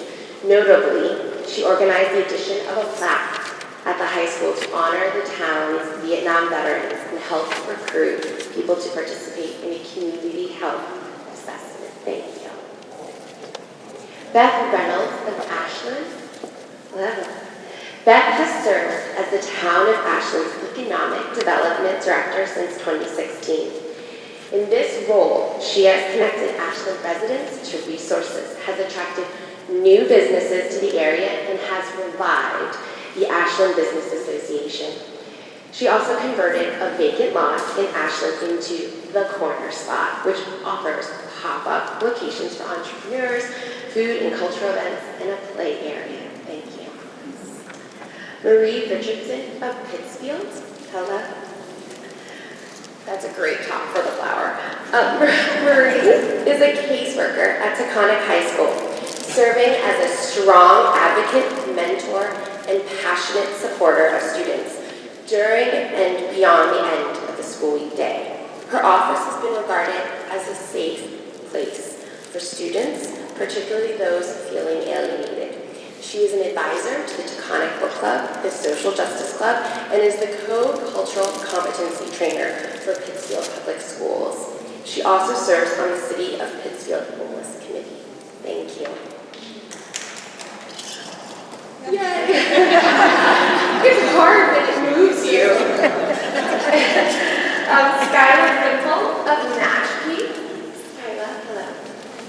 Skylar is a high school freshman at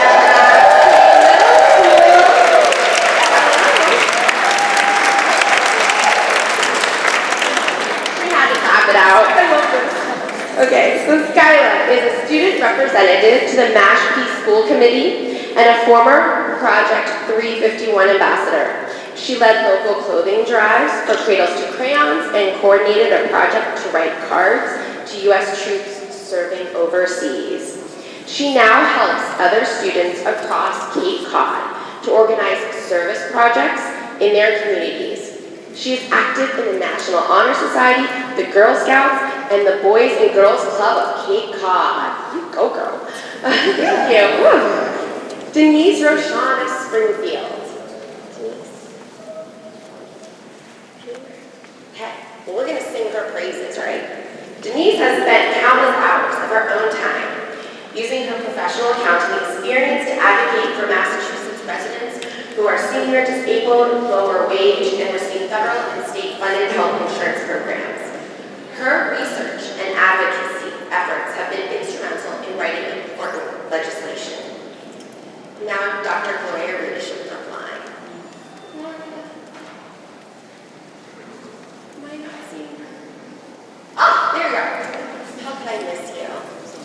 Gloria Rudish. Dr. Gloria Rudish is the director for Child Health Services in the Brookline Department of Health and Human Services for Brookline. From 1971 to 2007, she served as the director of Child Health Services for the public schools of Brookline.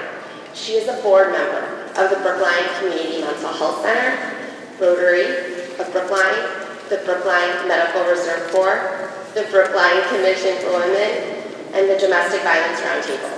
I could also go on and on about Gloria. She also dances her way through everyone's hearts, literally, in support of domestic violence initiatives in Brookline. Thank you, Gloria. And Marcia Sanford of Westfield. Help me out if I'm not. Marcia has devoted her time and energy for more than 30 years to organizations such as the Boys and Girls Club and the Kiwanis Club of Westfield. She recently played an active role in the organizing of the celebration of Westfield's 350th birthday. Thank you. So now I have the honor of turning it over to Commissioner Sarah Schnorr.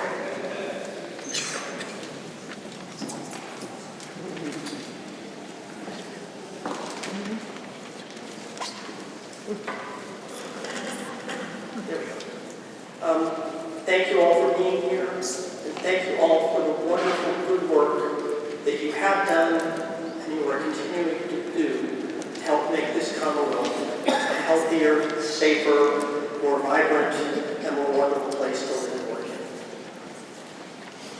Katya Santiago Taylor from Waltham. Katya? Katya is the Advocacy and Legislative Affairs Manager for the Boston Area Rape Crisis Center.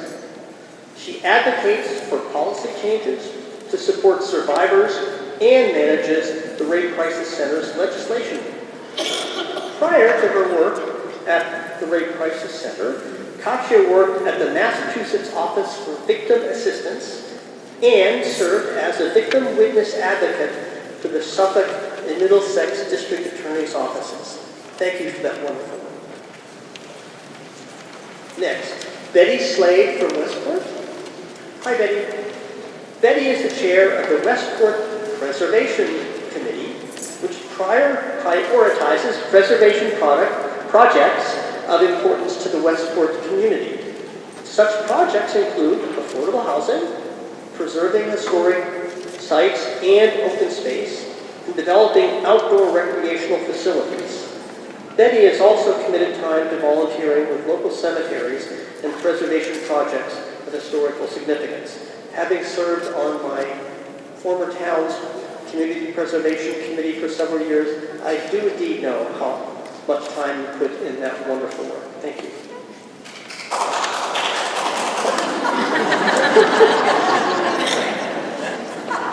Never, no fine. Danielle Summer, Roxbury.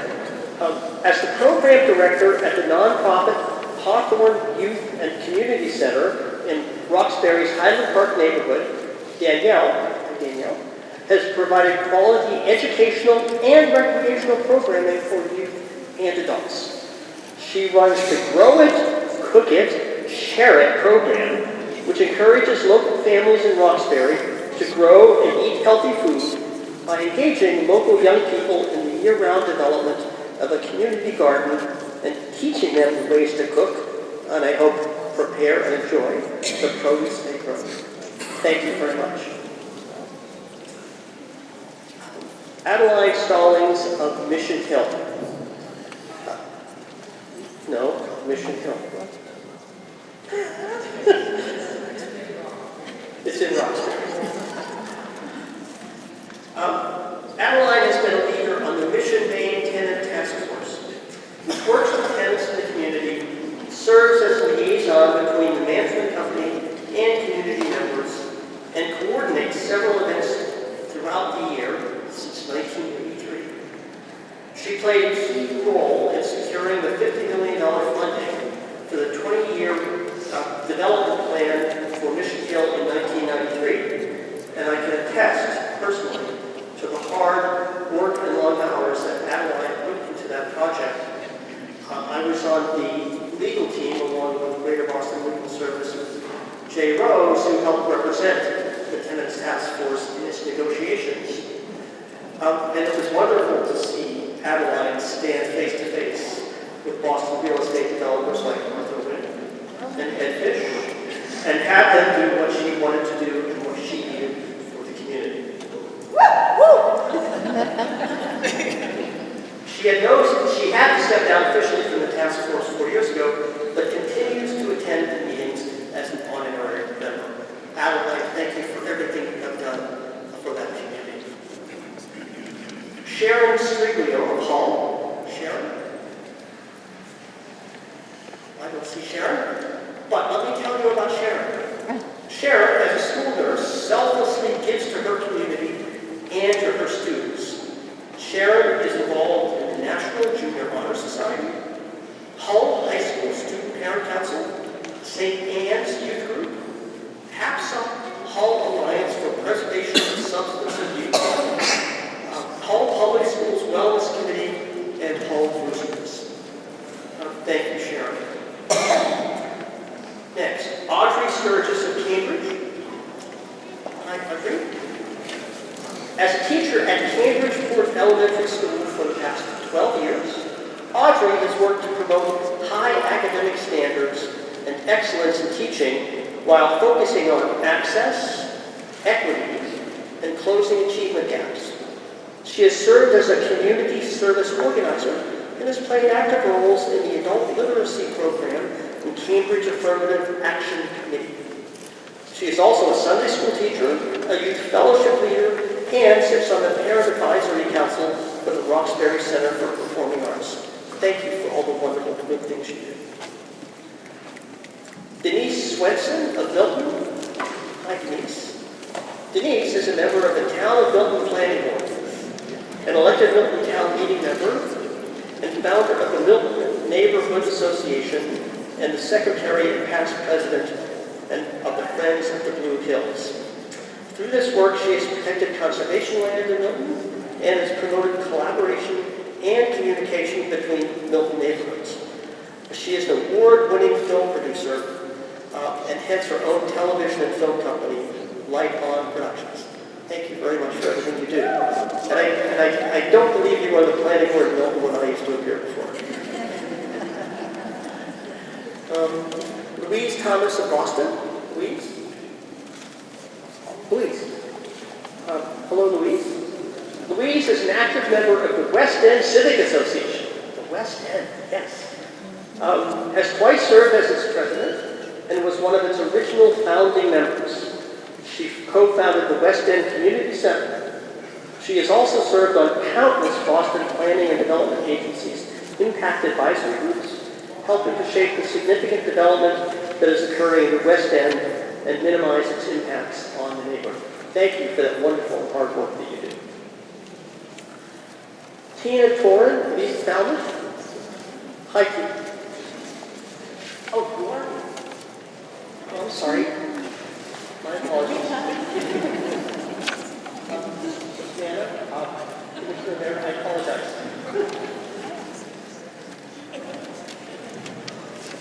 Good afternoon. Smile, Tina.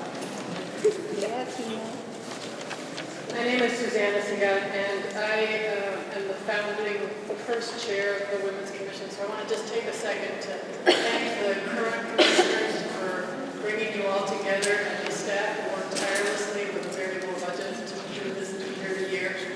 And I just want to tell you for 1 second, just a little, are you standing up because I'm supposed to be talking about you?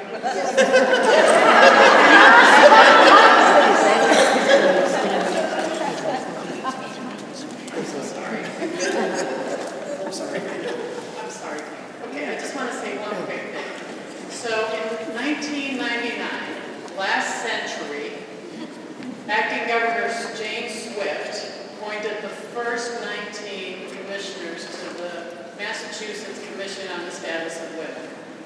So last century, a long time ago, but 1999 is not that long ago, and Massachusetts never had one before that. So you're a really new organization.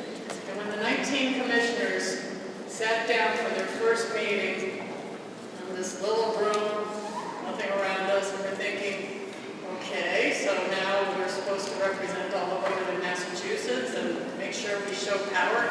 How do we do this? And the commissioners decided that the power wasn't the 19 commissioners in that room. The power was really in the cities and towns, the communities all around the Commonwealth, and all of the women who were doing the really important day-to-day work. And so the commissioners decided that the way to do that was to bring that power to the State House, to show it on a yearly basis to our legislators, to the rest of the world, who is really the power in Massachusetts. And it was the first time we did it. It was a tiny group. We were really proud. And we never would have imagined that this would come of it, that the walls would be bursting with people. You never see this room so full of people. It's terrific. And, you know, sometimes people say the true measure of a person is not what makes them fall, but how they get up, how they dust themselves off, and how they rise. And it's clear from the stories we've been hearing today that all of you rise gloriously.